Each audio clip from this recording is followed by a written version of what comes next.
Professor साहब इंतहाई अहम मौजू पर लेक्चर दे रहे थे। जैसे ही इसने तख्ता स्याह पर कुछ लिखने के लिए रुख पलटा, किसी तालिब इल्म ने सीटी मारी।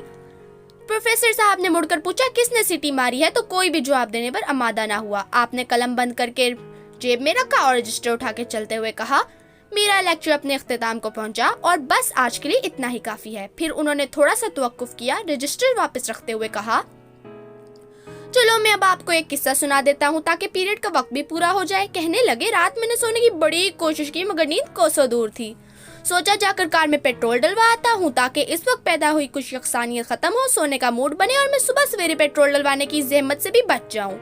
फिर मैंने पेट्रोल डलवाकर इस इलाके में ही वक्त गुजारी के लिए इधर उधर ड्राइव शुरू कर दी। काफी मटर गश्ती के बाद घर वापसी के लिए कार मोड़ी तो मेरी नजर सड़क किनारे खड़ी एक लड़की पर पड़ी। नौजवान और खूबसूरत तो थी मगर साथ ही बनी सवरी हुई भी। लग रहा था किसी पार्टी से वापस आ रही है। मैंने कार साथ जाकर रोकी और पूछा, क्या मैं आपको आपके घर छोड़ दूं? कहने लगी, अगर आप ऐसा कर दे तो बहुत मेहरबानी होगी, मुझे रात के इस पहर सवारी नहीं मिल पा रही। लड़की अगली सीट पर मेरे साथ ही बैठ गई। गुफ्तगू इंतहाई मजहब और सुलझी हुई करती थी।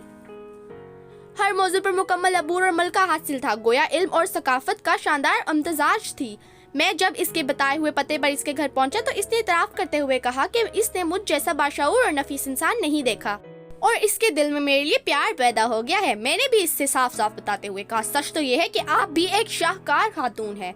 मुझे भी आपसे इंतहाई प्यार हो गया है। साथ ही मैंने इसे बताया कि मैं यूनिवर्सिटी में प्रोफेसर हूँ, पीएचडी डॉक्टर और माशरे का मुफीद फर्द हूँ। लड़की ने मेरा टेलीफोन नंबर मांगा जो मैंने इसे बिला चूंज और चरा दे दिया।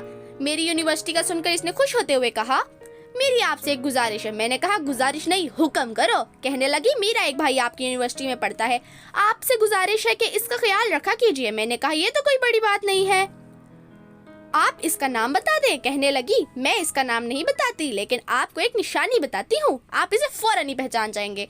मैंने कहा, क्या है वो खास निशानी जिससे मैं इसे पहचान लूंगा? कहने लगी, वो सीटियां मारना बहुत पसंद करता है। प्रोफेसर साहब का इतना कहना था कि क्लास के हर तालिब इल्म की नजर गैर इरादी तौर पर इस लड़के की तरफ उठ गई जिसने सीटी मारी थी। प्रोफेसर साहब ने इस लड़के से मुखातिब होते हुए कहा, ओ टोए जाहिल आदमी, तू क्या समझता है मैंने ये पीएचडी की डिग्री घास चरा कर ली है क्या?